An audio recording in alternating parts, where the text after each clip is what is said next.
Please, Brandon, not here. People can see us.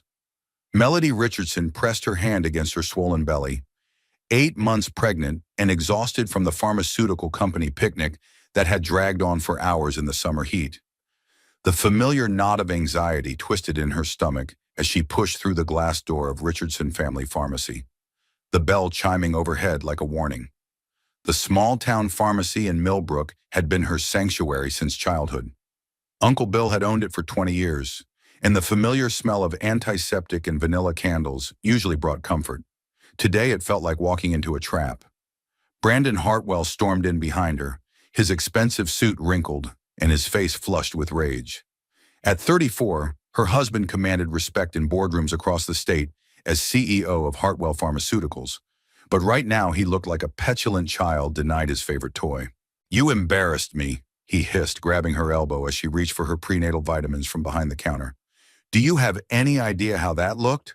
My own wife complaining about morning sickness to my investors like some weak, pathetic—" "I was just making conversation," Melody whispered, glancing toward the back office where she hoped Uncle Bill might be doing paperwork.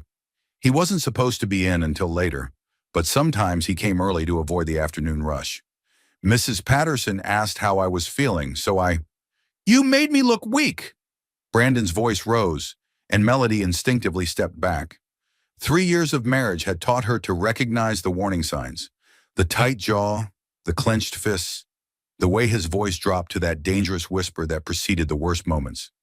She learned to read him like a weather system, tracking the storms that rolled across his features.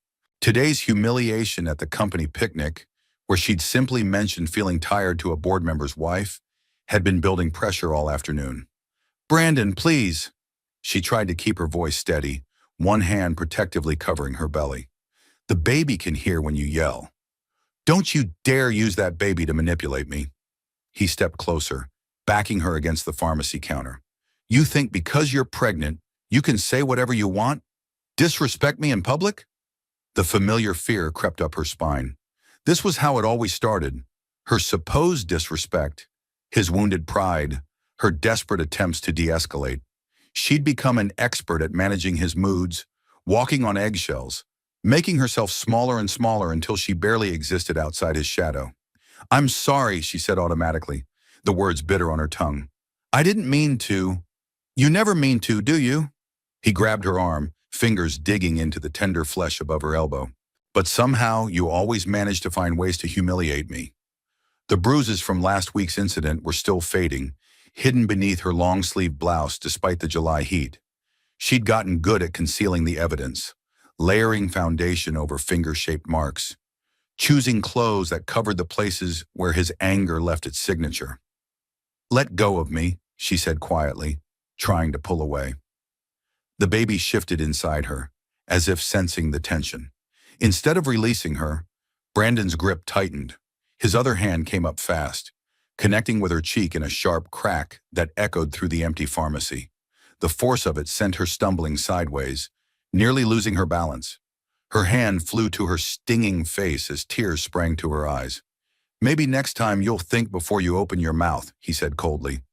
That's when she heard the voice from behind them, deep and authoritative and absolutely furious.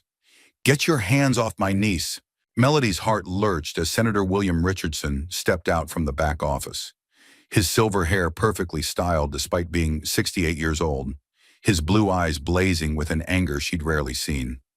Uncle Bill had always been her protector, the father figure who'd stepped in when her own dad struggled with alcohol, but she'd never seen him look so dangerous.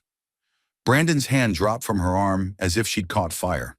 The transformation was instant, the rage melting into practiced charm, the businessman's smile sliding into place like a mask. "Senator Richardson," Brandon said smoothly, extending his hand as if nothing had happened. "I didn't realize you were here. Melody and I were just having a small disagreement about—" "I saw exactly what you were doing," Bill said, ignoring the offered handshake and moving to Melody's side. His weathered hands were gentle as he turned her face to examine the red mark blooming across her cheek. "Are you hurt, sweetheart?" The endearment broke something inside her chest. When was the last time someone had called her sweetheart? When had Brandon stopped using gentle names and started treating her like a business problem to be managed? I'm fine, she lied automatically, but her voice cracked on the words. No, you're not. Bill's voice was steady, but she could feel the tremor of rage underneath. He'd been a small-town pharmacist before entering politics, had seen his share of domestic violence cases, knew how to recognize the signs. Brandon, I think you should leave. Now wait just a minute. Brandon's mask slipped slightly, revealing the calculating mind beneath. I know how this must look, Senator, but you're misunderstanding the situation. Pregnancy hormones make women emotional, and Melody has been under a lot of stress with the baby coming. Don't! Bill's voice cut through Brandon's explanation like a blade. Don't you dare stand in my pharmacy and gaslight my niece after I watched you hit her. The word hung in the air between them. Hit. Such a small word for something that felt so much larger, so much more devastating. Melody had never let herself use that word before, had always found softer phrases. He'd gotten upset, he'd lost his temper, they'd had a fight. But Uncle Bill called it what it was. Senator, please, Brandon tried again, his political instincts kicking in. I understand you're concerned, but this is a private family matter. Surely a man in your position understands the importance of discretion. Bill's laugh was harsh. Are you threatening me, son? Of course not. Brandon's smile turned razor sharp. I'm simply reminding you that we're all public figures here. Stories have a way of getting twisted when they reach the media. Your niece wouldn't want to be the center of that kind of attention, would you, Melody? The threat was subtle but unmistakable. Brandon had connections throughout the state, advertisers who could pressure newspapers, business relationships that could destroy political careers. He'd reminded her of his power countless times during their marriage, how easy it would be to ruin anyone who crossed him. But Uncle Bill just smiled, and for the first time in months, Melody felt a flicker of hope. Brandon, he said conversationally, pulling out his cell phone, I want you to listen very carefully. I've been in politics for 15 years. I've seen men like you come and go. Rich, powerful, convinced they're untouchable. But there's one thing you're forgetting. What's that? Brandon's confidence was starting to crack. I don't give a damn about your money or your threats. That's my niece you just assaulted, and I will burn down everything you think makes you powerful before I let you hurt her again. Bill was already dialing, his thumb moving across the screen with practiced ease. Patricia, it's Bill Richardson. I need you at the pharmacy immediately.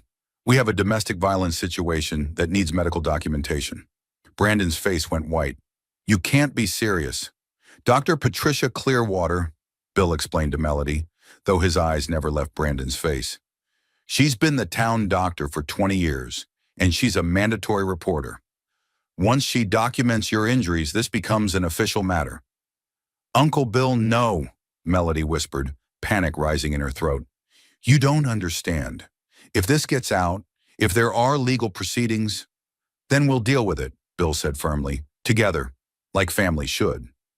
Brandon was backing toward the door now, his composure finally cracking completely.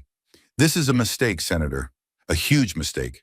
I have lawyers, connections, resources you can't imagine. I will destroy you for this. You're welcome to try, Bill replied calmly. But first, you're going to leave my pharmacy and stay away from my niece. She's my wife. She's a human being, Bill shot back, and she deserves better than a man who uses his fist to win arguments. For a moment, Brandon looked like he might rush forward, might try to grab Melody again. But the sound of a car door slamming outside made him hesitate. Through the front window, they could see Dr. Clearwater hurrying toward the entrance, her medical bag in hand. Brandon's last look at Melody was pure poison. This isn't over, he said quietly. Not even close. Then he was gone, the pharmacy door slamming behind him hard enough to rattle the windows. Melody sank into the chair beside the prescription counter, her legs suddenly unable to support her weight. The adrenaline was fading, leaving her shaky and nauseous. The baby kicked hard, as if responding to her emotional turmoil. What have we done? She whispered. Uncle Bill knelt beside her chair, taking her hands in his. We've stopped pretending this is normal, sweetheart. We've stopped letting him get away with hurting you. But you don't understand, she said desperately. He controls everything. Our bank accounts, the house, my car. If he gets angry enough, then we'll figure it out, Bill said firmly. You're not alone in this anymore. Dr. Clearwater pushed through the door, her gray hair pulled back in a practical bun, her kind eyes immediately focusing on Melody's face. She'd delivered Melody 29 years ago, had been the family doctor through countless childhood illnesses and injuries. "Oh, honey," she said softly, setting down her medical bag. "Let's take a look at you." As gentle hands examined her cheek, documented the swelling and redness, Melody felt the walls of her carefully constructed world beginning to crumble. For 3 years, she'd kept Brandon's anger private, had convinced herself that she could manage it, that things would get better after the baby came. But there was no going back now. Uncle Bill had seen everything, and Dr. Clearwater was already taking photographs, making notes in her careful handwriting. Soon there would be official reports, legal documents, court proceedings. The secret was out, and Melody had no idea what came next. All she knew was that for the first time in 3 years, someone else was willing to stand between her and Brandon's fury. Someone else was willing to fight, and maybe, just maybe, that would be enough. "Senator, I can explain. This isn't what it looks like." Brandon had returned within 10 minutes, his expensive suit jacket straightened and his politician's smile firmly in place. He'd clearly spent the time in his car making phone calls, probably to his lawyer and his mother, definitely calculating his next move. Dr. Patricia Clearwater didn't even look up from her examination of Melody's cheek. At 45, she'd seen enough domestic violence cases to recognize a perpetrator's damage control when she heard it. "Mr. Hartwell," she said coolly, "I'm going to need you to step back while I complete my medical assessment." "Of course, doctor, I completely understand." Brandon's voice dripped with false concern. "I'm just worried about my wife and our unborn child. This has all been a terrible misunderstanding." Bill Richardson stood up slowly from where he'd been kneeling beside Melody's chair. At 58, he'd maintained the strong build of a man who'd worked with his hands before entering politics. And right now he looked like he was considering putting those hands to use. "The only misunderstanding," Bill said quietly, "is your belief that anyone in this room is stupid enough to believe your act." Brandon's smile tightened almost imperceptibly. "Senator, I know you're upset. Family loyalty is admirable, but perhaps we should discuss this privately, without getting the good doctor involved in what amounts to a personal family matter. It became my involvement the moment you assaulted someone in front of me," Dr. Clearwater said, finally looking up from her examination. She'd been documenting everything, the handprint-shaped redness on Melody's cheek, the way she flinched when touched, the protective way she held her pregnant belly. "I never assaulted anyone," Brandon said smoothly. "Melody and I had a disagreement. Voices were raised, but I would never hurt my pregnant wife. I watched you backhand her," Bill said flatly. "You saw what you wanted to see," Brandon replied, his political training evident in how quickly he pivoted. "An older man, protective of his niece, misinterpreting a gesture. Stop." Melody's voice was barely above a whisper, but it cut through Brandon's manipulation like a knife. "Just stop lying." Everyone in the room went silent. Dr. Clearwater's hands stilled on her patient. Bill's jaw tightened, and Brandon's mask finally began to slip. "Melody," Brandon said, his voice taking on that dangerous edge she knew so well, "you're emotional right now. The pregnancy hormones." "I'm tired," Melody said, louder this time. "I'm so tired of pretending this is normal." She looked up at her uncle, tears streaming down her face. "He hits me, Uncle Bill. Not just today. He's been hitting me for months." The words hung in the air like a confession, like a prayer, like a cry for help that had been building in her chest for so long she'd forgotten what it felt like to breathe freely. Brandon went very still. "Melody, you need to think very carefully about what you're saying." "Is that a threat, Mr. Hartwell?" Dr. Clearwater asked sharply. "It's a reminder," Brandon said, his composure cracking further. "My wife is 8 months pregnant. She's under enormous stress. Sometimes people say things they don't mean when they're being abused by their husbands," Bill finished. Brandon whirled on him. "You have no idea what you're interfering with here, old man. I have more lawyers than you have constituents. I have business relationships that could end your political career with a phone call. One word from me, and every pharmaceutical company in the state stops donating to your campaigns." "There it is," Bill said with grim satisfaction. "The real Brandon Hartwell. Not the charming CEO, not the concerned husband, just another bully who thinks money makes him untouchable. Dr. Clearwater was taking notes again, documenting every word of the exchange. As a mandatory reporter, she was required by law to report suspected abuse, but she also knew the value of thorough documentation. "Melody," she said gently, "I need to ask you some questions. When you're ready." Melody nodded, wiping her eyes. The relief of finally telling someone was overwhelming, but so was the terror of what would come next. Brandon wasn't bluffing about his power. He really could destroy careers, end relationships, make life impossible for anyone who crossed him. But as she looked at her uncle's determined face, at Dr. Clearwater's kind but professional demeanor, she realized she wasn't facing this alone anymore. "When did the physical abuse start?" Dr. Clearwater asked. "6 months ago," Melody said quietly. "Right after we found out I was pregnant." Brandon made a sound of protest, but Bill held up a warning hand. "He started getting angry about everything," Melody continued. "Said I was using the pregnancy to manipulate him, to get out of social obligations. The first time he hit me, he said it was my fault for making him lose control." "Classic abuser language," Dr. Clearwater murmured, still writing. "I convinced myself it was just stress," Melody went on. "He was under so much pressure at work, and I thought if I could just be more careful, not upset him." "It's not your fault," Bill said firmly. "None of this is your fault." Brandon finally exploded. "This is ridiculous. I work 60-hour weeks to provide for my family. I give her everything she could possibly want. If I occasionally lose my temper—" "You don't lose your temper," Melody said, finding her voice again. "You choose to hurt me. There's a difference." "How dare you?" "How dare I what?" Melody stood up slowly, one hand on her back for support. "Tell the truth. Stop covering for you. Stop pretending that your anger is my responsibility." For the first time since she'd known him, Brandon looked genuinely shaken. He was used to her compliance, her desperate attempts to placate him. This new Melody, the one with witnesses and support, was unfamiliar territory. "You're making the biggest mistake of your life," he said quietly.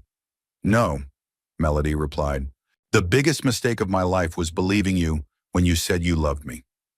Dr. Clearwater cleared her throat. "Mr. Hartwell, I'm going to need you to leave so I can complete my examination in private." "She's my wife. She's my patient," Dr. Clearwater said firmly. "And medical privacy laws supersede marital rights." Brandon looked around the room, calculating. Bill stood between him and Melody, protective and immovable. Dr. Clearwater had already documented enough evidence to start legal proceedings. His carefully controlled world was spinning out of his grasp. "This isn't over," he said finally. "I have rights. Parental rights, marital rights. You can't keep me from my child." "We'll see about that," Bill said. Brandon's phone rang, and he answered it with visible irritation. "What? Now? How did they—" His face went pale as he listened to whoever was on the other end. "Mr. Hartwell," he said when he hung up, "Channel 7 News. Can you comment on allegations of domestic violence involving your wife?" The blood drained from Brandon's face. "How did they—" "Small towns," Bill said mildly. "People talk, especially when they hear shouting coming from the local pharmacy." Brandon stared at him with pure hatred. "You called them." "I didn't need to," Bill replied, "but I'm about to." Brandon looked at Melody one last time, his expression unreadable. Then he turned and walked out of the pharmacy without another word. Dr. Clearwater waited until his car pulled away before turning back to Melody. "Let's continue our examination, shall we?" As gentle hands checked for other injuries, as quiet questions uncovered the full scope of Brandon's abuse, Melody felt something she hadn't experienced in months. Hope. It was terrifying and fragile and might not survive what was coming next. But for the first time since her wedding day, she wasn't facing the future alone. Uncle Bill stayed beside her chair, holding her hand while Dr. Clearwater worked. "We're going to get through this," he said quietly. "Whatever it takes, we're going to get you and that baby somewhere safe."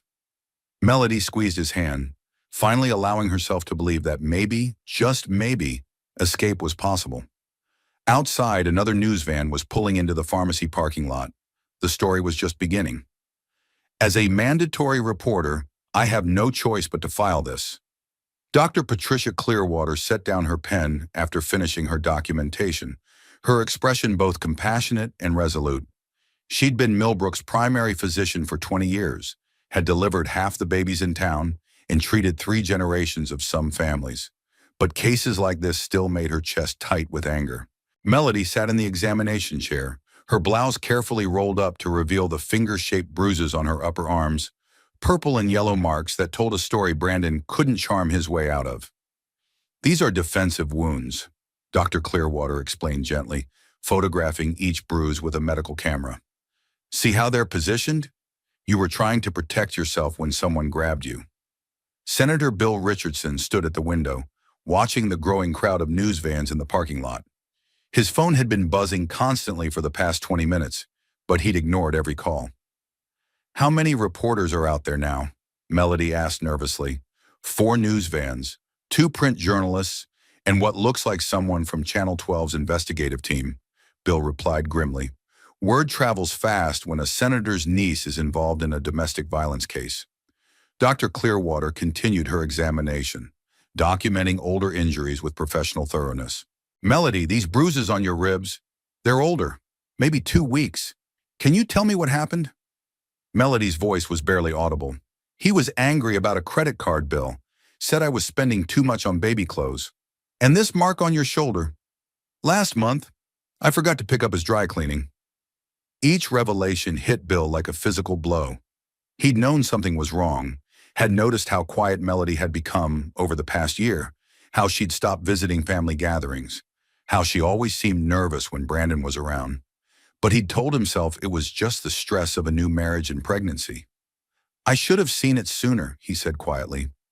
Abusers are skilled at hiding their behavior, Dr. Clearwater said without looking up from her notes. They isolate their victims, control their social interactions, make everyone else see only what they want them to see. She turned to address Melody directly. I need you to understand what happens next. As a medical professional, I'm required by law to report suspected domestic violence to local authorities. Deputy Morrison will need to take your statement, and the district attorney will decide whether to press charges. What if I don't want to press charges? Melody asked desperately. That's not entirely your choice anymore, Dr. Clearwater explained gently. With photographic evidence and witness testimony, the state can prosecute even without your cooperation. They rarely do in domestic violence cases, but they can. The pharmacy door chimed and Deputy Jake Morrison entered, removing his hat as he surveyed the scene. At 41, he'd been Millbrook's senior law enforcement officer for 8 years and had worked closely with Bill on various community initiatives. Senator, he nodded to Bill, then turned to Melody with professional courtesy. Ma'am, Dr. Clearwater called and said you might need some assistance. Jake, this is my niece, Melody Hartwell, Bill said. She's been assaulted by her husband, and we have medical documentation and eyewitness testimony. Deputy Morrison pulled out a notebook, his expression growing serious. Mrs. Hartwell, I need to ask you some questions about what happened today. But first, do you feel safe right now? Is there any immediate threat? I don't know, Melody said honestly. Brandon was angry when he left, really angry. And when he gets like that, he escalates, Bill finished. Jake, this man has been systematically abusing my pregnant niece for months. He's powerful, he's connected, and he's not going to accept this quietly. What kind of connected are we talking about? Morrison asked, still writing. CEO of Hartwell Pharmaceuticals, board member of 3 major hospitals, golf partners with half the state legislature, Bill rattled off. He's already threatened my political career, and that was before the news vans showed up. Morrison glanced out the window at the growing media presence. Jesus, this is going to be a circus. That's exactly what Brandon is counting on, Bill said. He thinks we'll back down to avoid the publicity. Will you? Morrison asked bluntly. Bill looked at his niece, at the bruises on her arms, the fear in her eyes, the way she instinctively protected her pregnant belly, and felt something harden inside his chest. Not a chance, he said. Dr. Clearwater handed Morrison a thick folder of documentation. Complete medical report, including photographs of both fresh and healing injuries. Pattern consistent with ongoing physical abuse. Mrs. Hartwell, Morrison said gently, I know this is difficult, but I need you to tell me exactly what happened today, in your own words. Melody took a shaky breath and began to speak. She told them about the company picnic, about Brandon's anger over her casual mention of morning sickness, about the confrontation in the pharmacy. Her voice grew steadier as she went on, as if speaking the truth aloud was giving her strength. He grabbed my arm and hit me across the face, she said clearly. Uncle Bill saw everything. And this isn't the first time your husband has struck you? No. The word came out as a whisper. It's been happening for months. Morrison nodded, making notes. I'm going to recommend that you apply for an emergency protective order. It'll legally require your husband to stay away from you and maintain no contact. He'll violate it, Melody said with certainty. He doesn't believe rules apply to him. Then he'll be arrested, Morrison said simply. You don't understand. Melody shook her head. He has lawyers, influence. He'll find a way around it. Maybe, Morrison acknowledged, but it's still the first step in building a legal case against him. Dr. Clearwater was cleaning up her examination supplies when her phone buzzed. She glanced at the screen and frowned. I have 3 calls from Grace Hartwell, she said, Brandon's mother. Don't answer, Bill said immediately. That woman will try to convince you this is all a misunderstanding. I've met Grace Hartwell, Dr. Clearwater replied dryly. She once tried to convince me that her son's broken arm was caused by vigorous play rather than his father throwing him down the stairs. The revelation hung in the air like a dark cloud. Melody stared at the doctor in shock. Brandon was abused as a child? I can't discuss another patient's medical history, Dr. Clearwater said carefully, but I will say that cycles of violence tend to repeat themselves across generations. Melody felt sick. She'd known Brandon had a difficult relationship with his father, but he'd never mentioned any physical abuse. Had she married a man who was destined to repeat his father's mistakes? Was their unborn daughter already caught in that cycle? It doesn't excuse what he's done to you, Bill said firmly, reading the conflict on her face. His childhood doesn't give him the right to hurt you. I know, Melody said quietly, but it explains some things. Morrison finished his initial report and looked up from his notebook. Mrs. Hartwell, do you have somewhere safe to stay tonight? Family? Friends? She can stay with me, Bill said immediately. I have security, and Brandon knows better than to try anything at a senator's house. What about clothes, personal items? Morrison asked. Everything's at the house, Melody said, but I can't go back there, not yet. We'll arrange for an escort to retrieve your belongings, Morrison promised, but first, let's get that protective order filed. Dr. Clearwater handed Melody a business card. Rebecca Martinez is a counselor who specializes in domestic violence cases. She's helped several women in town transition out of abusive relationships. I don't need counseling, Melody said automatically. Everyone needs counseling after trauma like this, Dr. Clearwater said gently. And Rebecca can help you understand your legal options, connect you with resources, help you plan for life after this. Life after this. The phrase felt surreal. For 3 years, her life had revolved around managing Brandon's moods, avoiding his anger, keeping the peace at any cost. The idea that there might be a life beyond that, a life where she didn't have to walk on eggshells, seemed impossible. But as she looked around the pharmacy, at the 3 adults who had rallied to her defense without hesitation, she began to think that maybe impossible wasn't the same thing as untrue. Morrison's radio crackled to life. Deputy Morrison, we have a situation at the Hartwell residence. Suspect is destroying property and making threats. Morrison keyed his radio. On my way. Mrs. Hartwell, it sounds like your husband is having some kind of breakdown at home. You definitely can't go back there tonight. What kind of threats? Bill asked sharply. Against Mrs. Hartwell and anyone helping her, came the tinny voice through the radio. Neighbors called it in when they heard him screaming about burning down half the town. Melody went white. He's lost control completely. Then we'll make sure you're somewhere he can't find you, Bill said firmly. As Morrison headed for the door, his radio crackled again. Deputy, we've also got Brandon Hartwell's attorney on line too. He's demanding we cease and desist any investigation into his client. Morrison smiled grimly.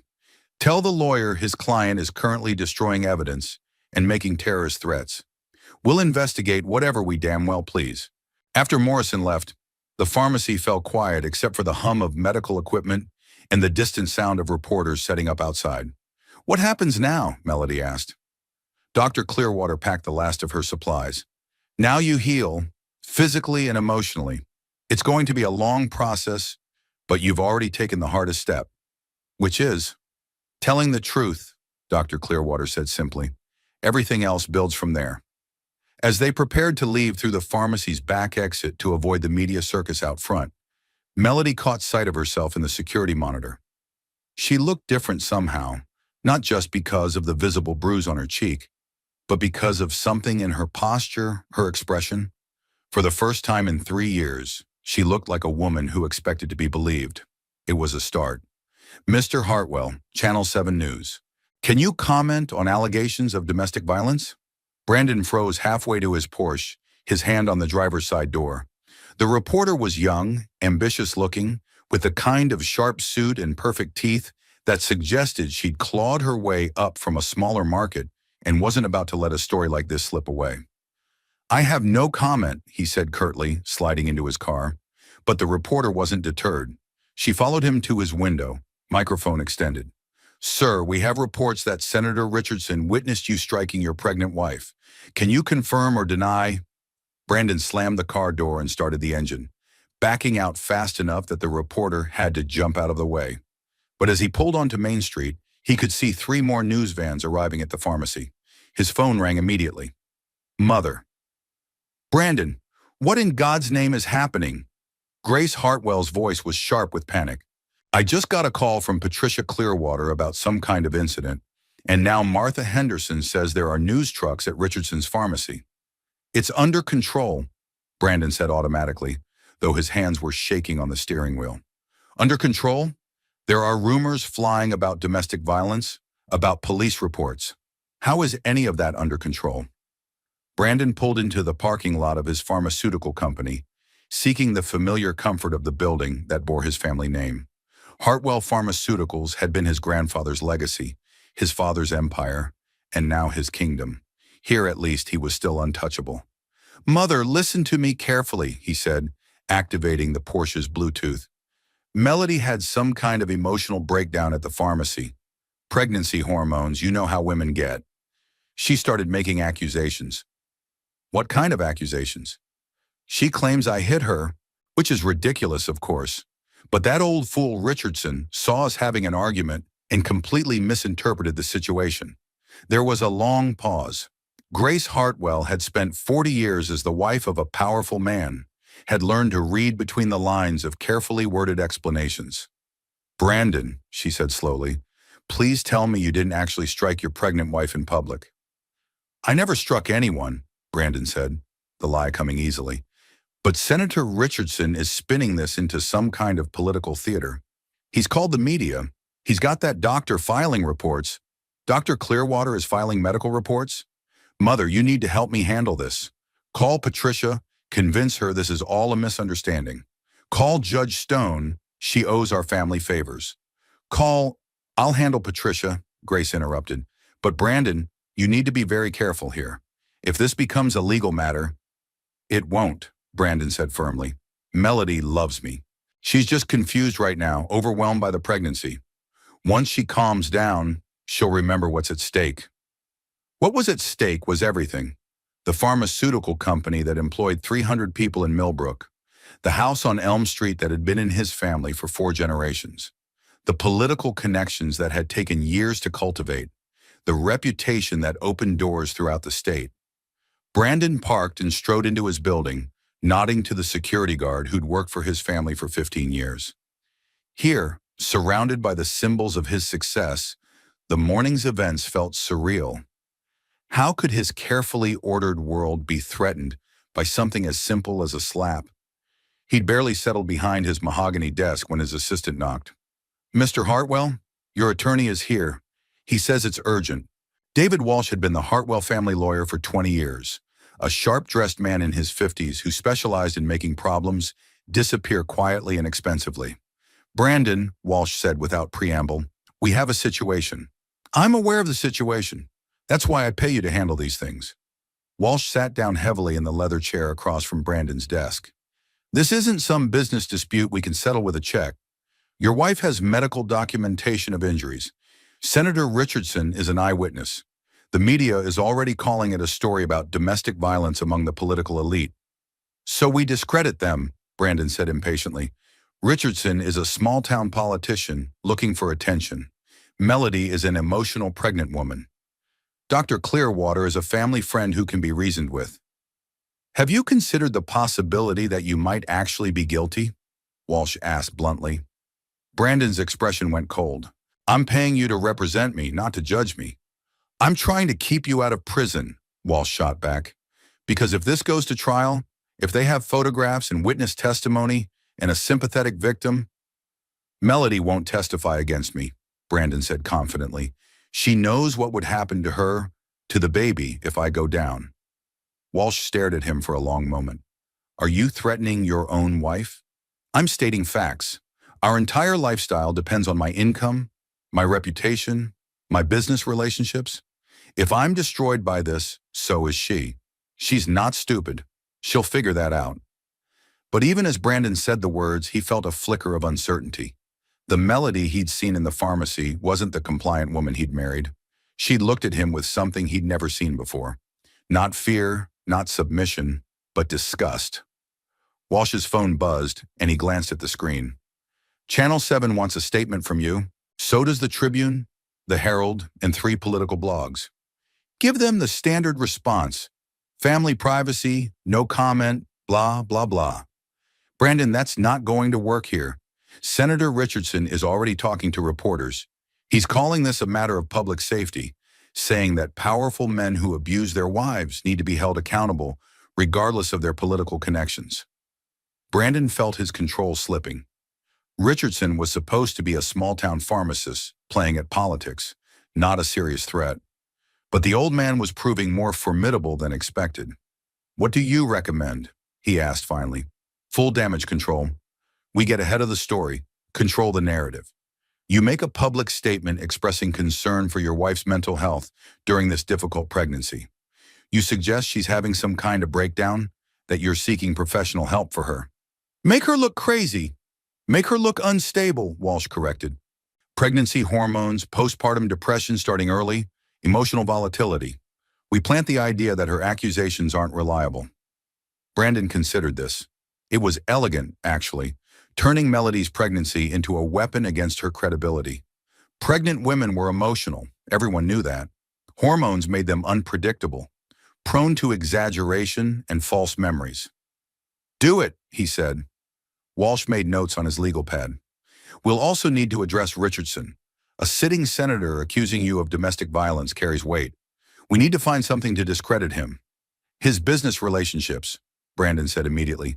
Richardson's pharmacy gets most of its supplies through contracts with pharmaceutical companies. My pharmaceutical company. Economic pressure? Exactly. And his campaign contributors, several of them do business with Hartwell Pharmaceuticals. Make sure they understand what's at stake here. Walsh looked uncomfortable. Brandon threatening a sitting senator? I'm not threatening anyone. I'm simply making sure everyone understands the economic realities of the situation. But Brandon's phone was already ringing with the first of what would be many difficult calls. His board of directors, his business partners, his political allies. Everyone wanted answers. Everyone wanted assurance that this scandal wouldn't touch their own interests. Brandon, it's Tom Michaels from the hospital board, the first caller said. We're getting calls from reporters asking about your position here. What should we tell them? Tell them it's a private family matter that's been blown out of proportion. But if there are criminal charges, there won't be criminal charges, Brandon said firmly. My wife is having emotional problems due to her pregnancy. Once she gets proper medical attention, this will all be cleared up. But even as he made the calls, even as he activated his network of allies and influence, Brandon could feel the ground shifting beneath his feet. The story was spreading faster than he could contain it, growing beyond his ability to control. And somewhere across town, in a small pharmacy surrounded by news vans, his wife was telling her truth to anyone who would listen. For the first time in his adult life, Brandon Hartwell was not the most powerful person in the room. The realization was terrifying. My niece was assaulted today, and I witnessed it personally. Senator Bill Richardson stood behind the podium in Millbrook's modest city hall, facing a crowd of reporters that had tripled in size since the morning. The room buzzed with nervous energy as cameras focused and notebooks opened. Melody sat in the front row between Dr. Clearwater and Rebecca Martinez, the domestic violence counselor who'd arrived within an hour of being called. Her cheek still bore the red mark of Brandon's hand, though she'd refused makeup to cover it. I want to be absolutely clear about what I saw, Bill continued, his voice carrying the authority of 15 years in public service. At approximately 2:30 this afternoon, I watched Brandon Hartwell strike his pregnant wife across the face with enough force to nearly knock her down. The room erupted with questions, but Bill raised his hand for silence. This isn't about politics. It's not about personal vendettas or publicity. It's about the fact that domestic violence affects 1 in 4 women in this country, and it doesn't become acceptable just because the perpetrator is wealthy or powerful. In the back of the room, Channel 7's reporter leaned forward. Senator Richardson, what's your response to suggestions that your niece might be experiencing pregnancy-related emotional instability? Bill's expression hardened.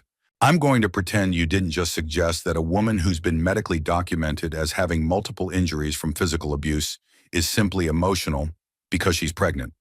But sir, sources close to the Hartwell family suggest sources close to the Hartwell family are engaging in classic victim blaming, Bill interrupted, and I won't dignify their attempts to gaslight a domestic violence victim by treating them as legitimate journalism. The reporter pressed on. Mr. Hartwell's attorney has indicated they'll be seeking medical evaluation of Mrs. Hartwell's mental state. Then they'll be disappointed when they discover she's completely lucid, entirely credible, and telling the truth about being systematically abused by her husband. Melody felt a surge of gratitude toward her uncle. For months, Brandon had convinced her that she was overreacting, that her perceptions couldn't be trusted, that she was too emotional to think clearly. Hearing someone she respected declare her credible in front of the entire state media felt like oxygen after months of suffocation.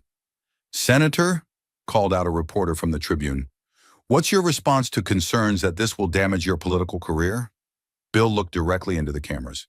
If standing up for domestic violence victims damages my political career, then I'm proud to have that political career damaged. The statement would be replayed on news broadcasts across the state within the hour. Rebecca Martinez squeezed Melody's hand. At 38, she'd been counseling domestic violence survivors for a decade and recognized the signs of a woman taking her first steps toward freedom. How are you feeling? Rebecca whispered. Terrified, Melody admitted, but also lighter somehow. Like I've been holding my breath for 3 years and I'm finally exhaling. On the podium, Bill was fielding questions about domestic violence resources and legal protections. But Melody's attention was caught by movement at the back of the room. Brandon's mother, Grace Hartwell, pushing through the crowd of reporters with the determination of a woman on a mission. Grace was an elegant 62-year-old who'd spent 4 decades as the wife of a powerful businessman and knew how to command a room.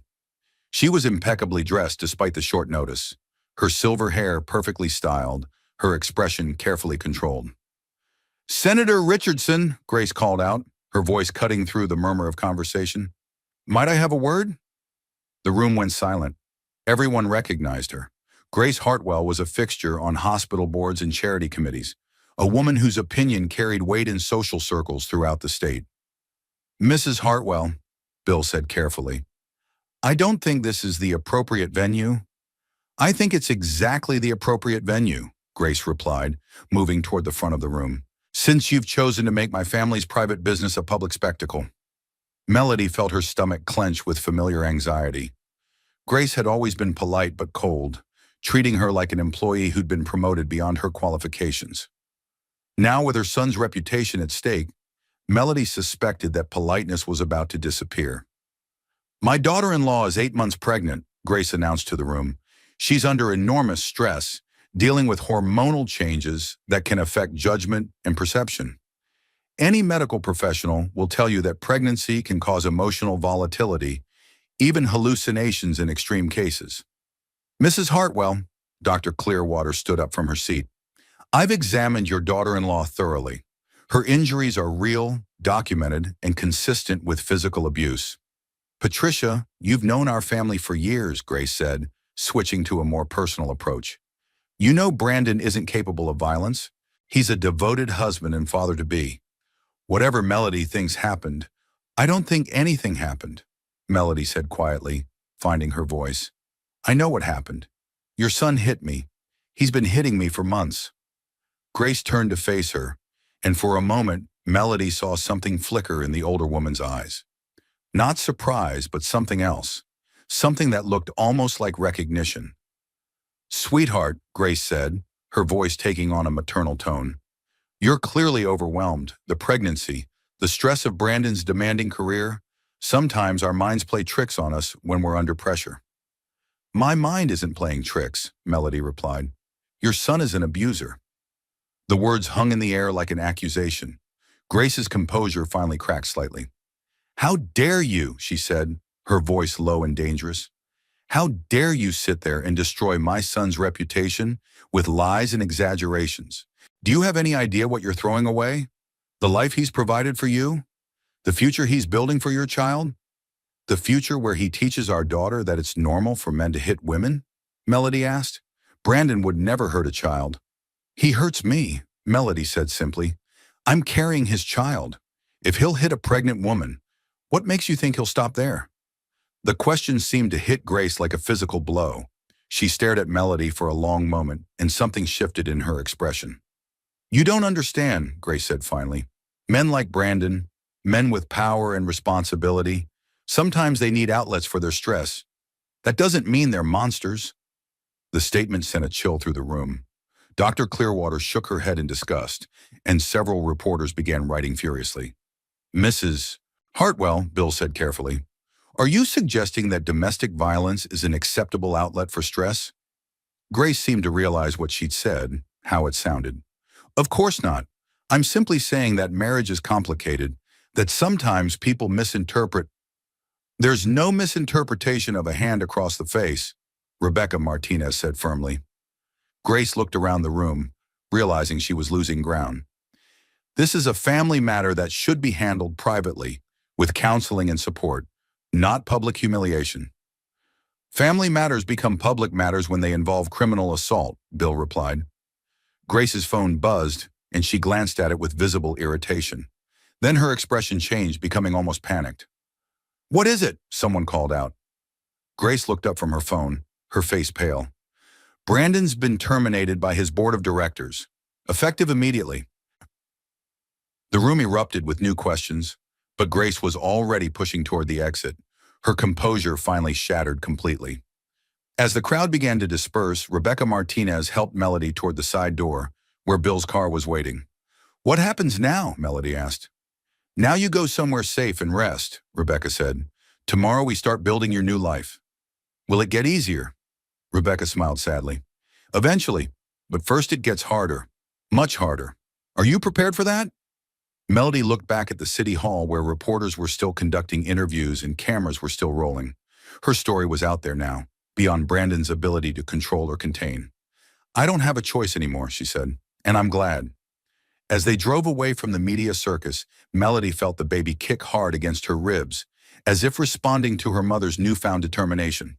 Tomorrow would bring new challenges, new battles, new attempts by Brandon to regain control. But tonight, for the first time in 3 years, Melody Richardson Hartwell was sleeping somewhere her husband couldn't reach her. It was a start. If you lose this baby because of him, he'll never forgive himself. Or you. Grace Hartwell's words echoed in Melody's mind as another contraction gripped her abdomen at 2:30 in the morning. She was in Bill's guest bedroom, but the familiar pain had woken her from restless sleep. Uncle Bill, she called out, trying to keep the panic from her voice. He appeared in the doorway within seconds, still in his clothes from the press conference.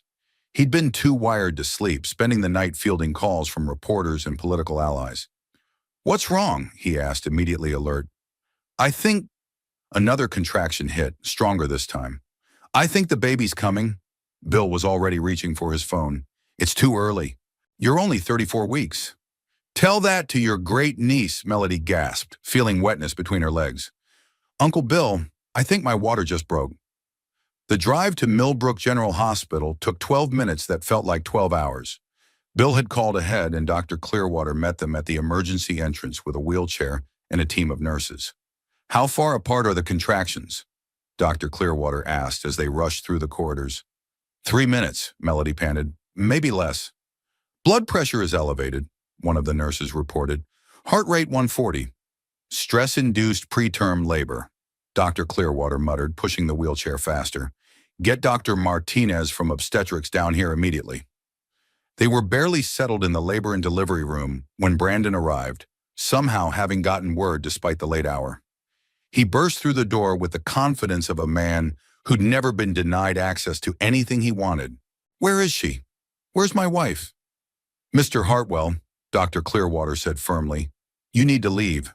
There's a restraining order." "That doesn't apply in medical emergencies," Brandon shot back. "I have parental rights. That's my child being born." Deputy Morrison appeared in the doorway behind Brandon, looking harassed. "He's technically correct about the medical emergency exception," he said reluctantly. "But any threatening behavior, and he's gone." Brandon immediately switched to concerned husband mode, approaching Melody's bedside with an expression of worry that might have fooled someone who hadn't seen his other faces. "Sweetheart, are you okay? I came as soon as I heard." "Stay away from me," Melody said through gritted teeth as another contraction hit. "Melody, please. You're having our baby. Whatever's happened between us, whatever misunderstandings—" "There's no misunderstanding," she said fiercely. "You hit me, and now our daughter is coming 6 weeks early because of the stress you've caused." The obstetric specialist, Dr. Sarah Martinez, entered with an ultrasound machine. "Mrs. Hartwell, I need to check the baby's position and heart rate." As the doctor worked, the room filled with the rapid thump-thump-thump of a tiny heartbeat. The sound made everything real in a way that months of pregnancy hadn't quite managed. "Heartbeat is strong," Dr. Martinez reported. "Baby's head down. Good position for delivery. But at 34 weeks, we're looking at potential lung development issues." "What does that mean?" Brandon demanded. "It means your daughter will likely need time in the NICU," Dr. Martinez explained patiently. "Premature babies often have breathing difficulties, feeding problems. She'll need specialized care." "This is your fault," Brandon said suddenly, whirling on Bill, who'd been standing quietly by the window. "Your publicity stunt, dragging our private business into the media. You've endangered my child." "I endangered your child?" Bill's voice was dangerously quiet. "You're the one who's been beating her mother." "I never beat anyone," Brandon exploded, his mask slipping completely. "I'm tired of this narrative, this victimization fantasy." "Security," Dr. Clearwater called into her radio. "I need security in labor and delivery room 3 immediately." But Brandon wasn't finished. "Melody, you need to stop this nonsense right now.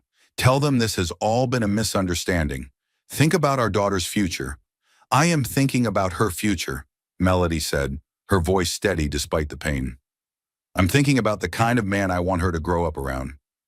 "I'm her father." "Then act like it," Melody shot back. "Stop trying to control everyone and everyone around you and focus on what your daughter needs."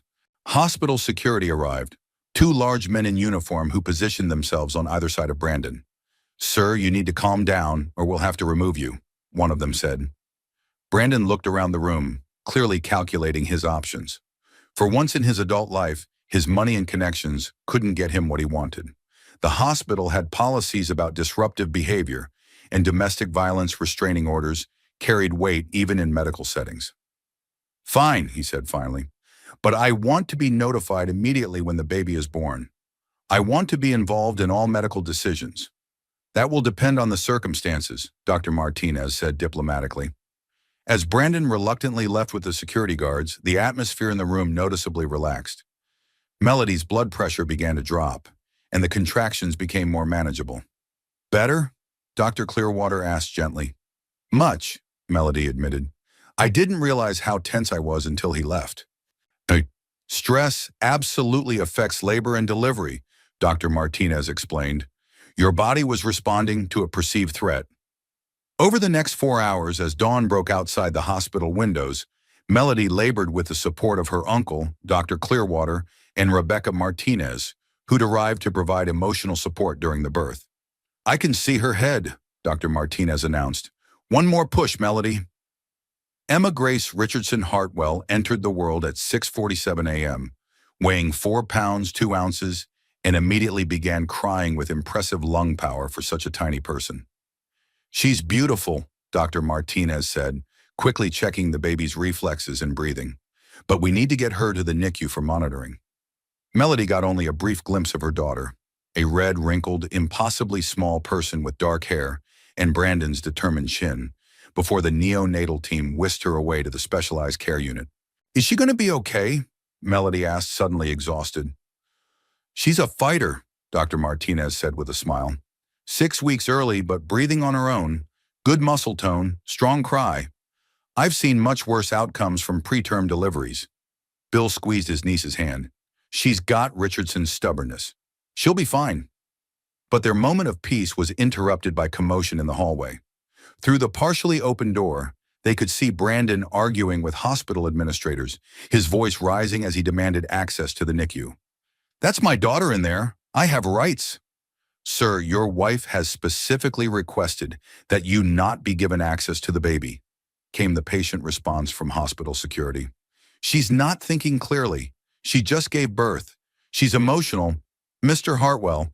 Dr. Martinez stepped into the hallway, her voice carrying professional authority. Your daughter is stable but premature. She needs a calm environment for optimal development. I cannot allow disruptive behavior in my NICU. I'm not being disruptive. I'm being a father.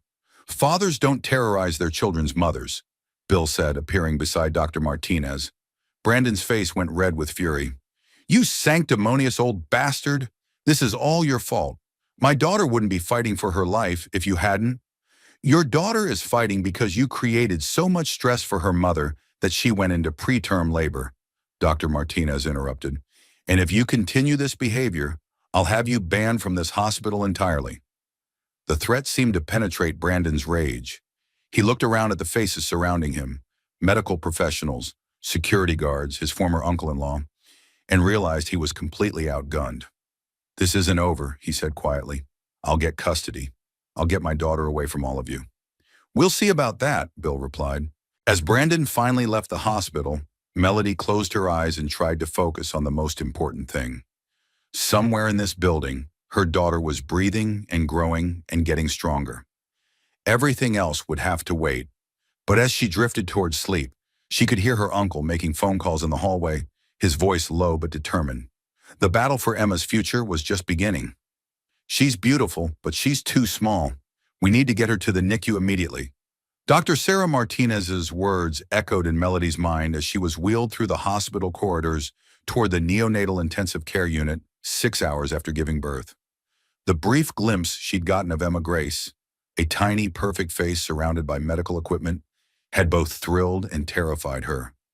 The NICU was a maze of incubators, monitors, and quietly efficient nurses. Emma lay in an isolette that looked enormous compared to her 4-pound, 2-ounce frame, connected to wires that monitored her heart rate, breathing, and oxygen levels. She's doing remarkably well for 34 weeks, explained Jenny Walsh, the NICU nurse who'd been assigned to Emma's care. Breathing on her own, good reflexes, strong appetite, we're mainly monitoring for feeding issues and temperature regulation. Melody carefully inserted her hands through the isolette's porthole windows, gently stroking Emma's impossibly small fingers. The baby's eyes opened, dark blue, alert, and somehow already determined. Hello, sweetheart, Melody whispered. I'm your mama. Emma's tiny fist wrapped around Melody's finger with surprising strength. That's a good sign, Jenny said with a smile. Strong grip reflex indicates good neurological development. Senator Bill Richardson stood behind Melody, his weathered face soft with wonder. She's got the Richardson chin, he observed. Stubborn from birth.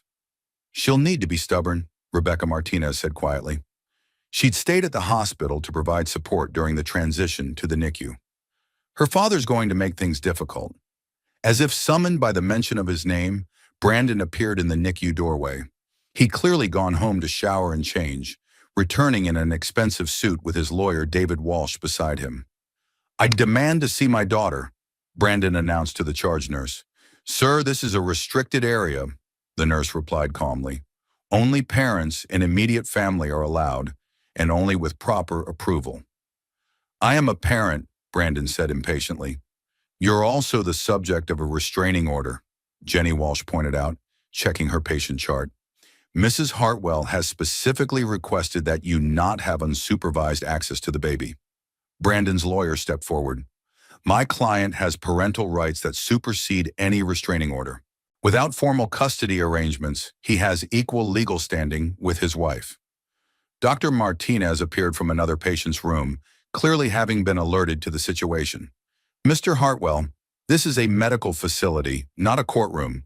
Your daughter is premature and requires a calm, stable environment. I cannot allow anything that might disrupt her care. I'm not disrupting anything, Brandon said, though his voice was already rising. I just want to see my child. Under supervised conditions only, Dr. Martinez said firmly, and only if Mrs. Hartwell agrees.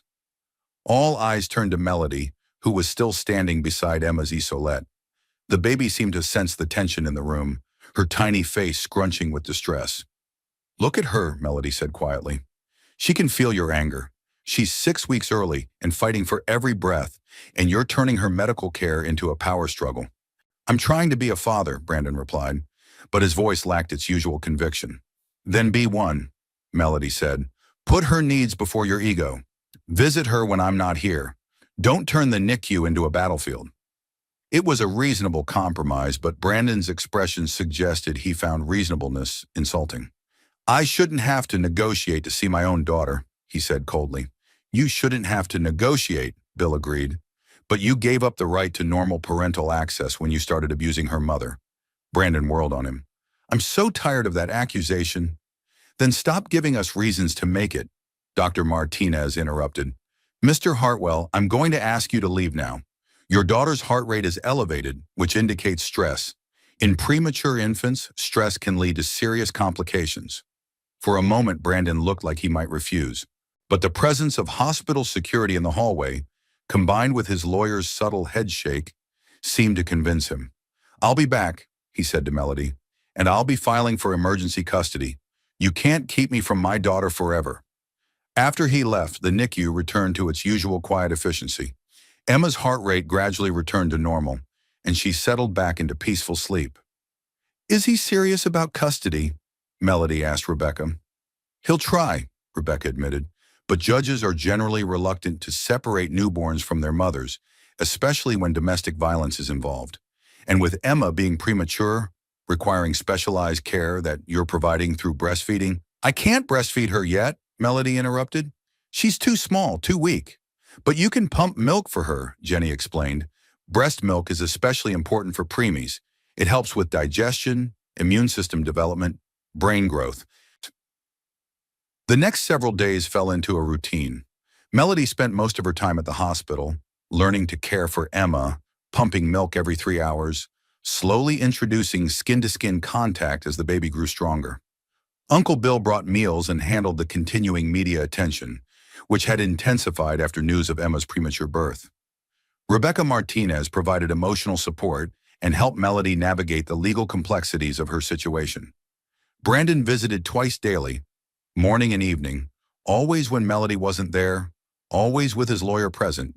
The NICU staff reported that he seemed genuinely concerned about Emma's health, but he also asked probing questions about Melody's mental state, her fitness as a mother, her plans for the future. He's building a case, Rebecca warned, documenting everything he can use against you in custody proceedings. On Emma's 5th day of life, Dr. Martinez delivered encouraging news. She's gained 3 ounces, her breathing is stable, and she's taking more milk. If she continues improving at this rate, we might be able to discuss discharge in a week or 2. Where will we go? Melody asked. The question had been weighing on her mind for days. She couldn't return to the house she'd shared with Brandon, but she also couldn't impose on Uncle Bill indefinitely. We'll figure it out, Bill said firmly. There are safe houses, temporary housing programs for domestic violence survivors. But that afternoon brought a development that changed everything. David Walsh arrived at the NICU with official-looking papers. Mrs. Hartwell, he said formally, you're being served with emergency custody papers. My client is requesting immediate physical custody of Emma Grace Hartwell, pending a full hearing. Melody stared at the documents, the legal language swimming before her eyes. Emergency custody, unfit mother, history of mental instability. On what grounds? Rebecca demanded, appearing at Melody's shoulder. Mrs. Hartwell's documented emotional volatility, her public breakdown and false accusations against my client, her inability to provide stable housing for the child, Walsh rattled off. Furthermore, Mr. Hartwell can provide superior financial resources and medical care. Emma's mother is providing the medical care she needs, Dr. Martinez said sharply, having overheard the conversation. Separating a premature infant from her breastfeeding mother would be medically contraindicated. My client is prepared to provide formula feeding and private nursing care, Walsh replied smoothly. Over my dead body, Melody said quietly. The room went silent. Even tiny Emma seemed to sense the gravity of the moment, stirring restlessly in her isolette. Mr. Walsh, Dr. Martinez said carefully, I need to be very clear about something. Emma Richardson Hartwell is my patient. Any custody arrangements that compromise her medical care will be opposed by this hospital's legal team. The baby's name is Emma Hartwell, Walsh corrected, and my client's resources. The baby's name is whatever her mother says it is, Bill interrupted, until a court rules otherwise. Walsh gathered his papers with visible irritation. The hearing is scheduled for Monday morning. Mrs. Hartwell, I suggest you get yourself some legal representation. After he left, Melody sank into the chair beside Emma's isolette. Her daughter slept peacefully, unaware that her future was about to be decided by strangers in a courtroom. I can't lose her, Melody whispered. You won't, Rebecca said firmly. I know some excellent family law attorneys who specialize in domestic violence cases, and Dr. Martinez's testimony about Emma's medical needs will carry a lot of weight. But Brandon has money, influence, and you have the truth, Bill said simply. Don't underestimate the power of the truth. As evening fell over the NICU, Melody performed her nightly ritual of reading to Emma.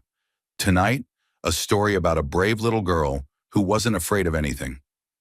Your daddy wants to take you away from me, she whispered to the sleeping baby. But I won't let that happen. I promise you, sweetheart. Whatever it takes, I won't let him hurt you the way he hurt me. Emma's tiny hand moved in her sleep, as if reaching for something just out of grasp. Monday morning would bring the fight of Melody's life, but tonight she was still Emma's mother, still the one person in the world who could provide exactly what her daughter needed most. It would have to be enough. The board has voted. You're out, Brandon. Security will escort you from the building. But Thomas Richardson, Bill's younger brother and Melody's father, delivered the news to Brandon Hartwell's face via speakerphone during an emergency session of the Hartwell Pharmaceuticals Board of Directors. The irony wasn't lost on anyone present. A Richardson was firing a Hartwell from the company that bore his own name. Brandon stared at the conference room full of board members who'd been his allies for years, his face cycling through disbelief, rage, and finally cold calculation. You can't be serious, he said quietly.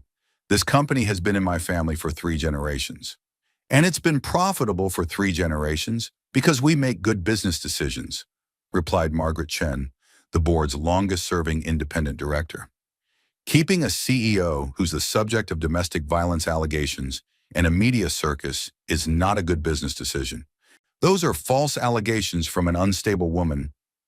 Those are documented allegations with medical evidence and eyewitness testimony, Thomas interrupted. Brandon, I've known you since you were a child. Your grandfather was a good man who built this company on integrity. Your father expanded it through innovation. But you've turned it into your personal kingdom, and that ends now. The vote had been unanimous, 8-0, with Brandon recused from voting on his own termination. Even Grace Hartwell, who served on the board as a family representative, had voted against her own son. Mother? Brandon turned to Grace with genuine shock. You voted to destroy our family's legacy? Grace Hartwell looked older than her 62 years, her usually perfect composure cracked by days of media scrutiny and public scandal. I voted to save it, she said quietly. Your behavior has put everything at risk. The company, our reputation, our future. My behavior? I'm being railroaded by a conspiracy between my wife's family and... Your wife is in the hospital with a premature baby because you beat her, Margaret Chen said bluntly. Stop pretending this is about anything else. Brandon's lawyer, David Walsh, leaned forward. My client disputes those characterizations. And I should point out that Mr. Hartwell owns 43% of company stock.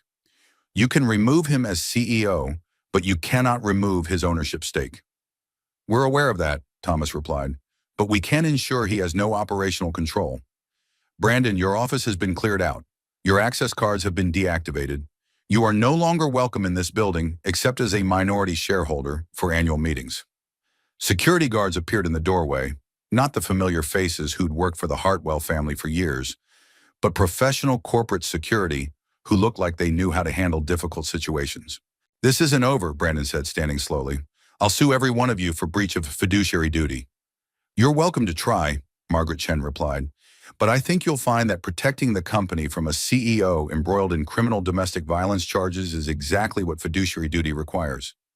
As Brandon was escorted from the building, Thomas Richardson remained in the conference room, addressing the remaining board members. Margaret, I'm recommending you as interim CEO while we conduct a proper search, he said. The company needs stable leadership during this transition.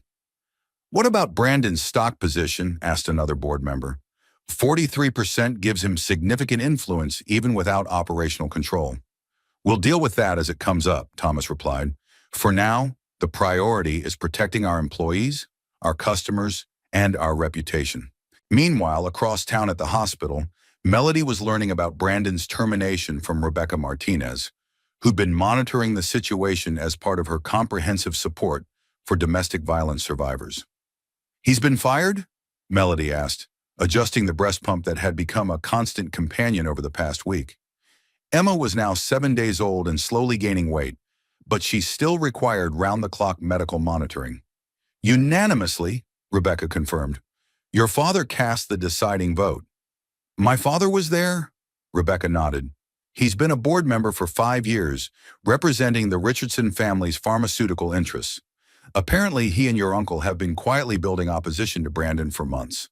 Melody felt a complex mix of emotions. Her relationship with her father had been strained since her marriage to Brandon.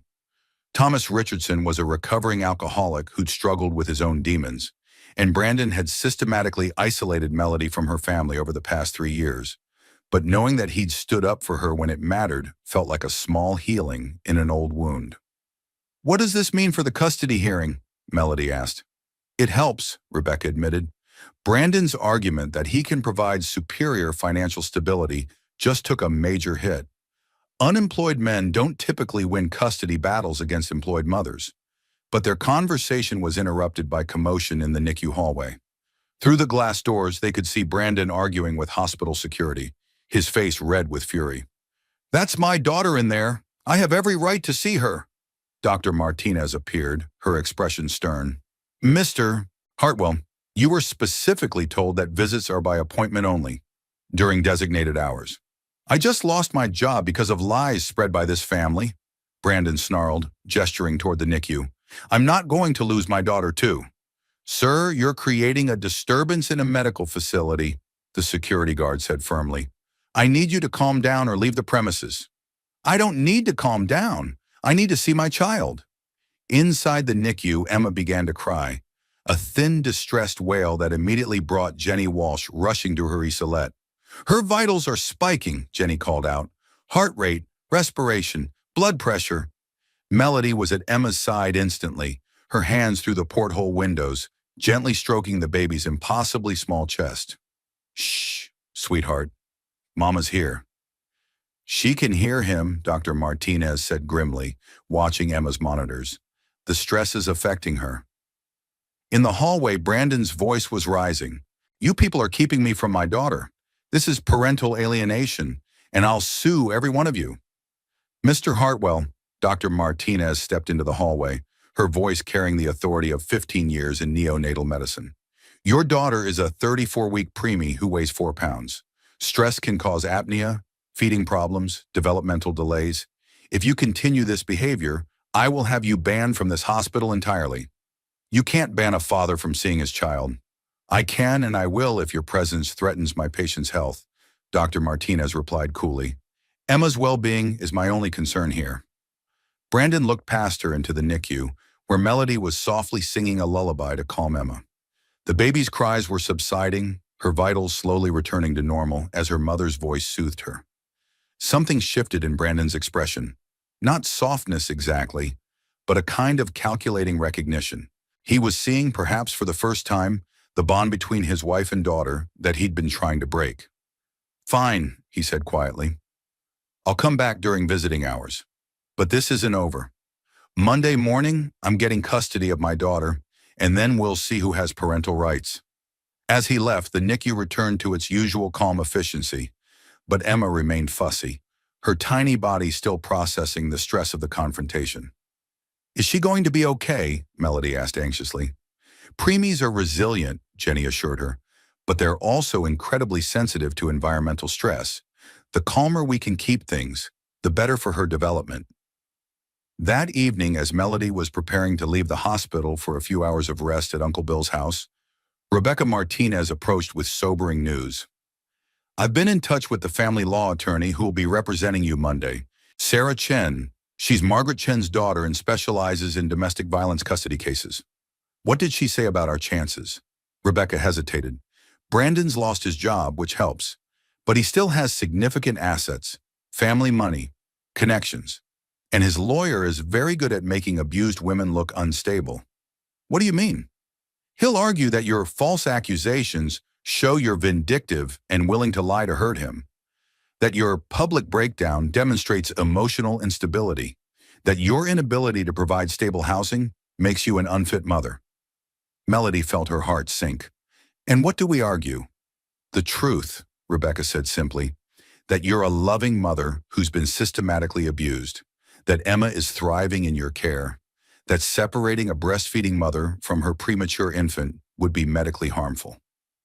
"Will that be enough?" "I don't know," Rebecca admitted, "but it's what we have." That night, unable to sleep despite her exhaustion, Melody found herself back at the hospital at 2 in the morning, sitting beside Emma's isolette in the quiet NICU. "Your daddy thinks he can take you away from me," she whispered to the sleeping baby. "He thinks his money and his lawyers can break us apart." Emma stirred in her sleep, one tiny hand reaching toward her mother's voice. "But he doesn't understand something," Melody continued. "I'm not the same woman who married him 3 years ago. I'm not the woman who stayed quiet while he hurt me. I'm your mother now, and that makes me stronger than he'll ever be." Jenny Walsh approached quietly. "Couldn't sleep?" "Too much to think about," Melody admitted. "She's doing well, you know," Jenny said, checking Emma's chart. "Gaining weight, breathing strongly. Whatever happens Monday, you've given her a good start." "What if I lose her?" Jenny was quiet for a moment. "I've been a NICU nurse for 12 years, she said finally. "I've seen a lot of custody battles involving sick babies, and I've learned that judges usually recognize what's best for the child, especially when medical professionals testify." "And what's best for Emma?" "Being with the parent who puts her needs first," Jenny said simply. "The parent who doesn't use her as a weapon in their personal battles." As dawn broke over the hospital, Melody made a decision. She would fight for her daughter with everything she had, not with Brandon's weapons, money, influence, manipulation, but with the truth. It would have to be enough, because Emma Grace Richardson Hartwell deserved better than to be raised by a man who thought violence was an acceptable way to solve problems. She deserved to grow up knowing that love meant safety, not control. Monday morning was coming, and Melody would be ready. "Sir, you're not allowed on this floor. I'm calling security." The NICU-charged nurse's voice was firm, but not panicked as Brandon Hartwell stepped off the elevator at 7 in the morning, still wearing yesterday's clothes and looking like he hadn't slept.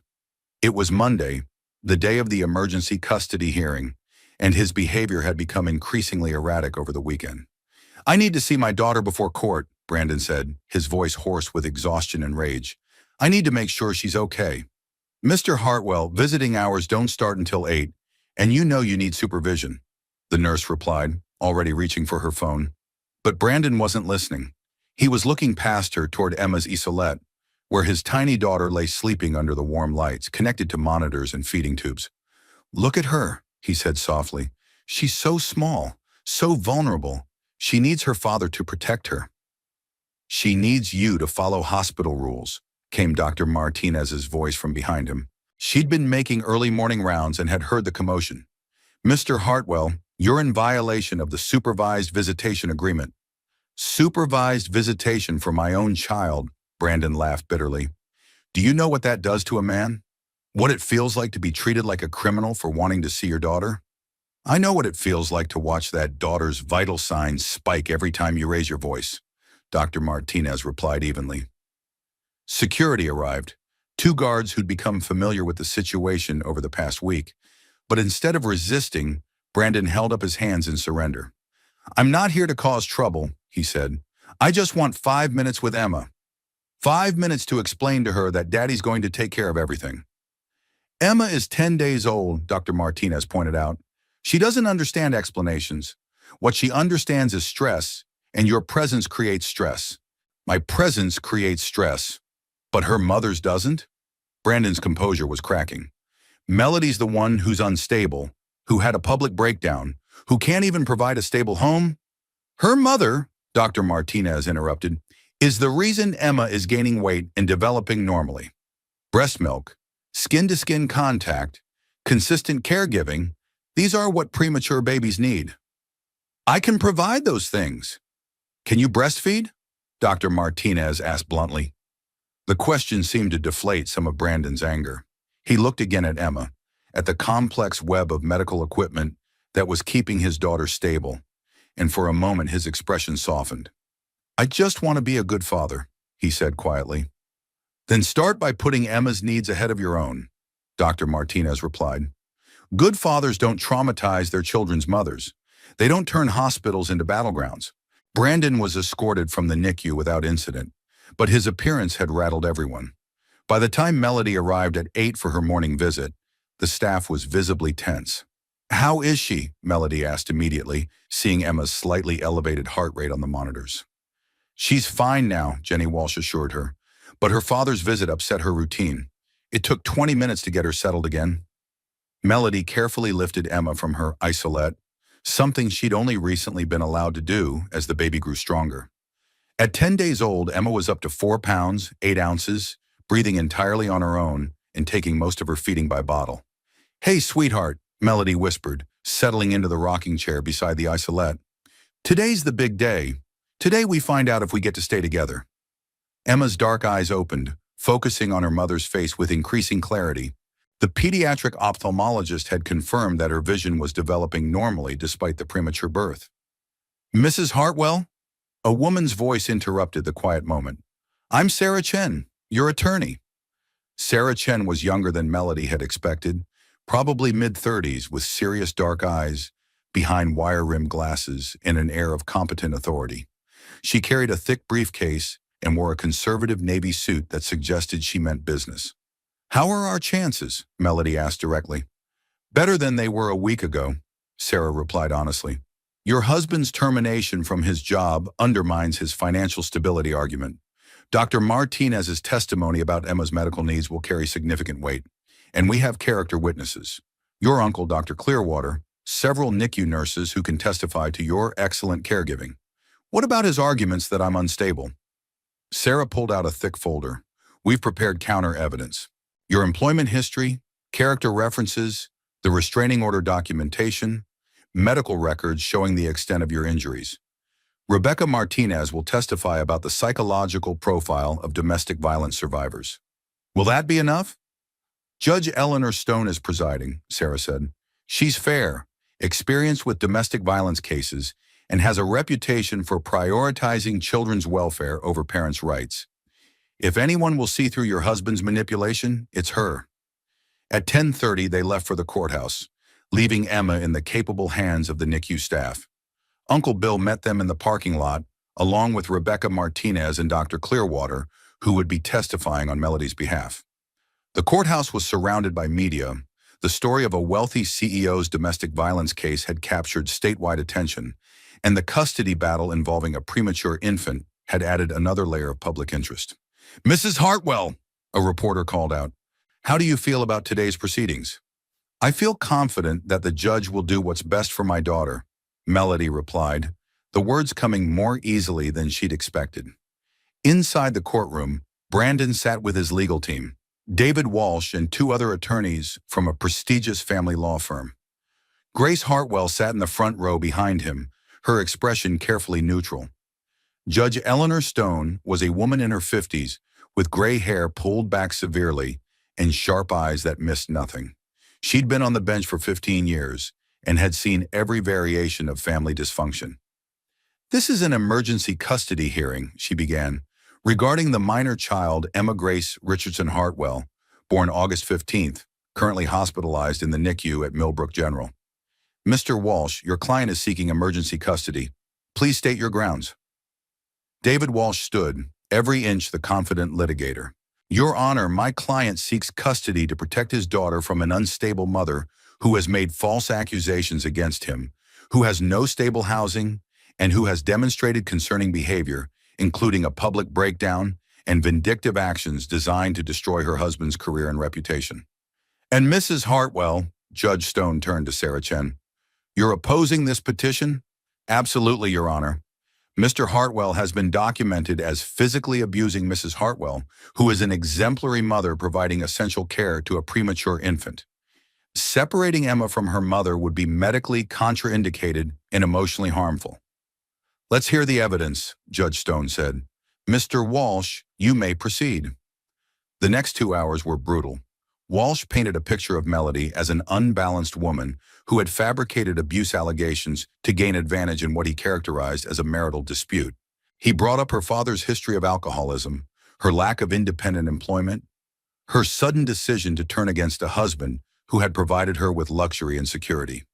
"Your Honor," Walsh concluded, "my client can provide financial stability, excellent medical care, and a stable home environment. Mrs. Hartwell cannot even say where she'll be living next week." When Sarah Chen's turn came, she methodically dismantled Walsh's arguments. She presented Dr. Clearwater's medical documentation of Melody's injuries, Senator Richardson's eyewitness testimony, the hospital staff's observations of Brandon's disruptive behavior. "Your Honor," Sarah said, "this case isn't about financial resources or housing arrangements. It's about the welfare of a premature infant who needs her mother's care to thrive. Emma Richardson Hartwell is gaining weight, developing normally, and bonding with her mother. Mr. Hartwell's pattern of domestic violence and his recent erratic behavior make him unsuitable for custody of any child, much less a medically vulnerable premature infant." The most powerful moment came when Dr. Martinez testified about Emma's medical needs. "Premature infants require consistency, calm environments, and specialized care," she explained. "Mrs. Hartwell has been exemplary. She's here 16 hours a day. She's learned every aspect of Emma's care. She provides breast milk, which is crucial for premature infant development. Separating them would be medically harmful." "What about Mr. Hartwell's ability to care for the child?" Walsh asked on cross-examination. "Mr. Hartwell's presence consistently elevates Emma's stress indicators," Dr. Martinez replied bluntly. "Heart rate, blood pressure, breathing patterns, they all become irregular when he visits. Premature infants are extremely sensitive to environmental stress." Judge Stone listened to everything with an impassive expression, taking notes occasionally but giving no indication of her thinking. Finally, she called for a brief recess and retired to her chambers. Melody sat in the hallway with her supporters, trying not to think about the possibility of losing Emma. "Whatever happens," Uncle Bill said quietly, "we'll fight it. This isn't over, even if she rules against us." But when Judge Stone returned, her expression was stern and her decision was clear.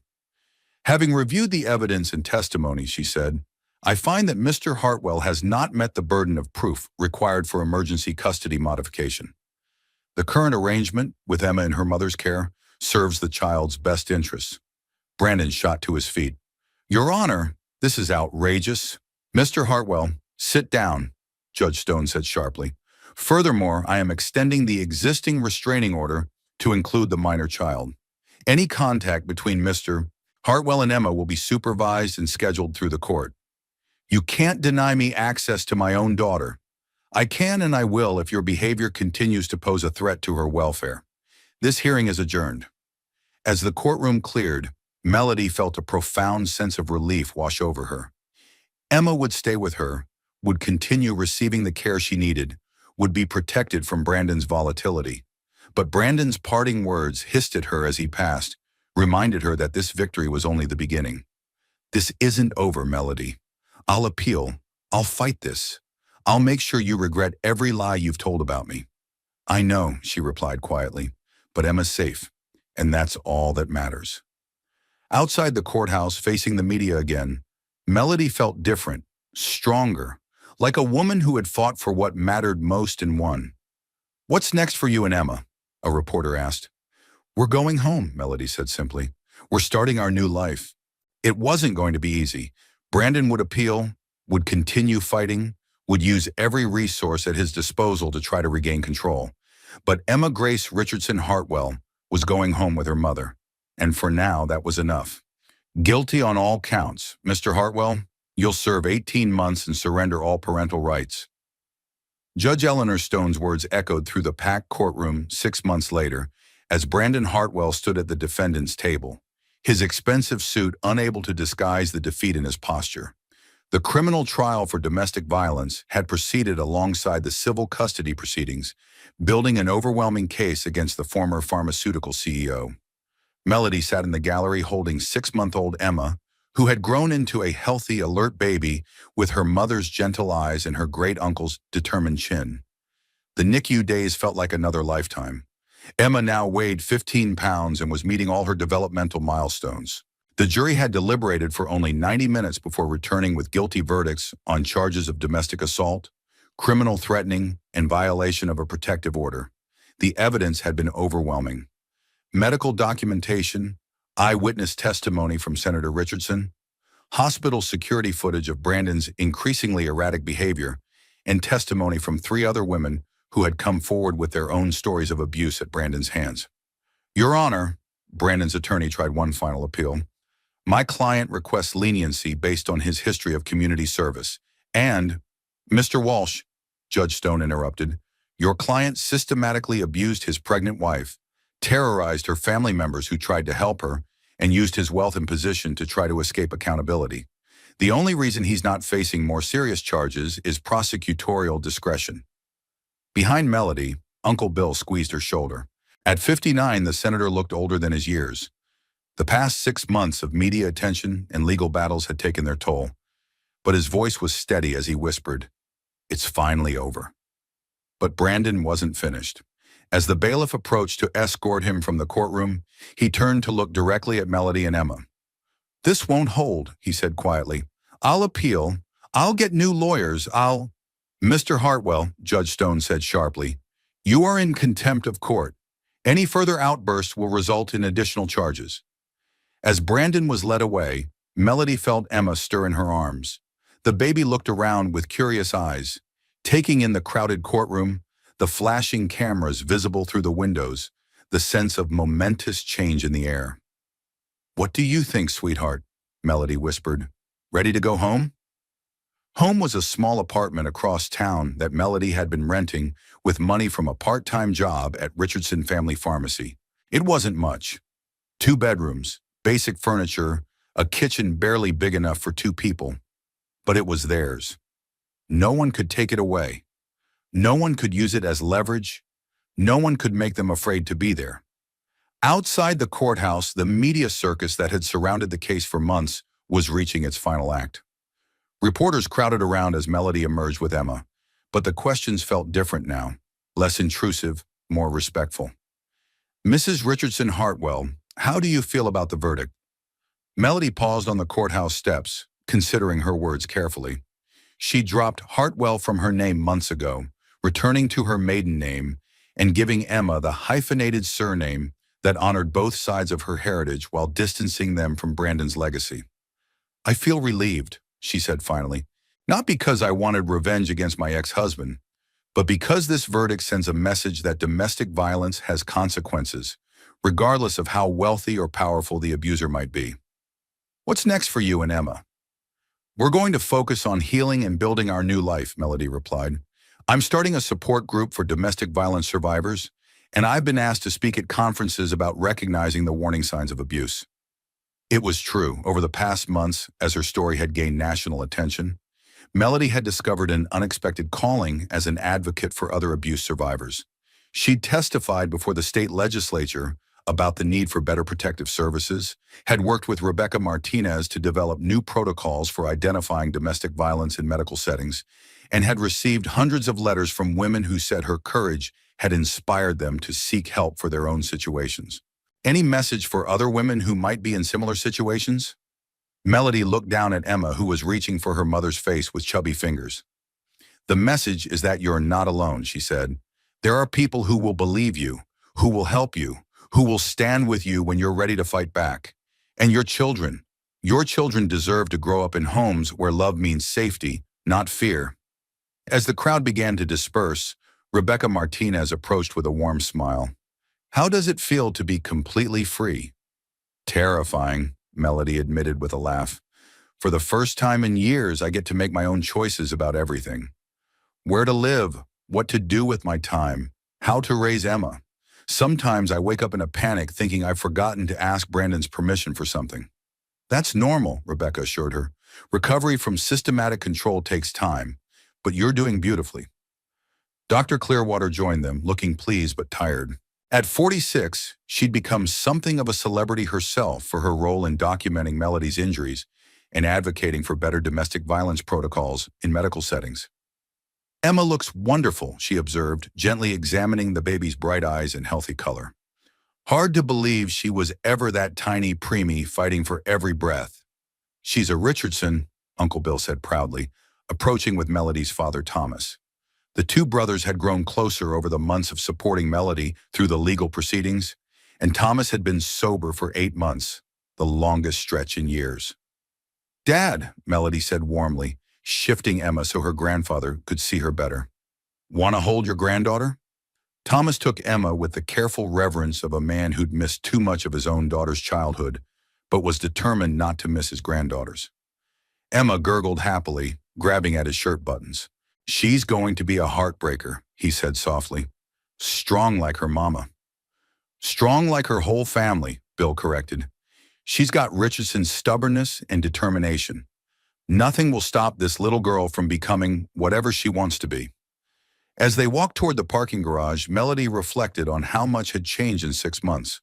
Brandon was facing prison time and would emerge to find his business empire dismantled, his reputation destroyed, his access to Emma permanently severed. Grace Hartwell had quietly moved to Florida, telling reporters that she needed time to reassess her family's values. But the changes in Melody's own life were even more profound. She'd discovered strengths she never knew she possessed, had found her voice as an advocate and survivor, had built a network of supportive relationships that had nothing to do with wealth or social status. Melody, Rebecca said as they reached their cars, I have something to tell you. The State Domestic Violence Coalition wants to offer you a full-time position as a survivor advocate. It would involve traveling, speaking at conferences, training law enforcement and medical professionals. That sounds amazing, Melody said, then hesitated. But Emma would come with you, Rebecca smiled. They understand that you're a package deal, and the salary is enough to provide real financial independence. Financial independence. The phrase felt surreal. For 3 years, every dollar she'd spent had been monitored, every purchase questioned, every financial decision subject to Brandon's approval. The idea of earning her own money, making her own choices, building her own future, was both thrilling and intimidating. I'll think about it, she said. That evening, back in their small apartment, Melody gave Emma her bottle while watching the news coverage of the verdict. The story had made national headlines. Wealthy CEO convicted of domestic violence. Senator's niece wins justice. Abuse survivor becomes advocate. Look, Emma, she said softly, pointing at the television. That's us. That's our story. Emma was more interested in her bottle than current events, but she looked up at her mother with trusting eyes that seemed to say everything would be okay. You know what I realized today? Melody continued, settling into the rocking chair they'd bought secondhand but refinished together. I spent 3 years walking on eggshells, trying to predict your father's moods, trying to prevent his anger, and now I get to spend the rest of my life teaching you that you don't have to walk on eggshells for anyone. The apartment was quiet except for the soft sounds of Emma nursing and the distant hum of traffic. It wasn't the mansion she'd lived in as Brandon's wife, but it felt more like home than anywhere she'd been in years. The next morning brought a knock at the door, a delivery of flowers from Uncle Bill with a note that read, "For the strongest woman I know and the most beautiful great niece in the world." But the real surprise came in the afternoon, a phone call from a woman in Colorado who'd seen the news coverage. "Mrs. Richardson," the voice was hesitant, nervous. "My name is Linda. I saw you on the news and I think I might be in a situation like yours was. My husband, he doesn't hit me, but he controls everything, and I'm scared, and I don't know what to do." Melody looked at Emma, who was napping peacefully in her crib, and felt a sense of purpose settle over her like a warm blanket. "Linda," she said gently, "you called the right person. Let's talk." As she settled in to help another woman take her first steps toward freedom, Melody realized that Brandon's greatest miscalculation hadn't been underestimating her uncle's political connections or the legal system's willingness to hold powerful men accountable. His greatest miscalculation had been thinking that breaking her would make her weak. Instead, it had taught her exactly how strong she could be. And that strength, that hard-won knowledge of her own resilience, was the most valuable inheritance she could give to Emma, Grace Richardson Hartwell. 6 months later, a reporter would ask Melody if she ever regretted speaking out, if the price of justice had been worth paying. "The price of silence was much higher," she would reply, watching Emma take her first steps across their new apartment, a larger place they'd moved to after Melody's advocacy work began generating real income. "My daughter will grow up knowing that when someone hurts you, you don't have to stay quiet. You don't have to accept it. You can fight back, and you can win." Emma, now walking confidently between the coffee table and the couch, looked up at her mother with bright, fearless eyes. "Mama," she said clearly, one of her first words. "That's right, sweetheart," Melody replied, scooping her up for a hug. "I'm your mama, and I'm never going anywhere." Outside their window, Millbrook was waking up to a new day. The Richardson family pharmacy, where this story had begun, was visible from their apartment. Uncle Bill had offered to make Melody a full partner whenever she was ready to take on that responsibility.